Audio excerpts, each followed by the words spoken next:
নমস্কার বন্ধুরা, আপনারা দেখছেন স্টারেদের অন্দরমহল। আবারও এগিয়ে যাচ্ছে অনুরাগের ছোঁয়ার গল্প। ছোট্ট সোনারূপার অধ্যায় পেরিয়ে বেশ কিছু মাস আগেই এসেছে কিশোরী সোনারূপা।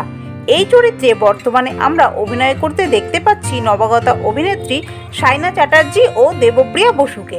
দুই বোনের চরিত্রে তাদের বেশ পছন্দ করেছেন দর্শকরা, কিন্তু এবার শোনা যাচ্ছে নাকি আরও এগিয়ে যাবে ধারাবাহিকের গল্প, বড় হয়ে যাবে সোনারূপা। সাইনা ও দেবপ্রিয়ার চরিত্রে মুখবদল হবে, আসবে নতুন দুই নায়িকা।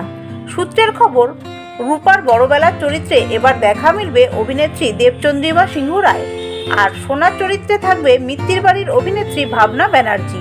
তবে এখনই অভিনেত্রী বা নির্মাতারা এই বিষয়ে মুখ খুলতে রাজি নন, কিন্তু খুব শীঘ্রই অনুরাগের ছোঁয়ার নতুন প্রমোতে এর ঝলক আমরা দেখতে পাবো। বন্ধুরা, তারকাদের বিষয় এইরকমই খুঁটিনাটি আরও তথ্য পেতে জুড়ে থাকবেন আমাদের চ্যানেলটির সাথে। ধন্যবাদ।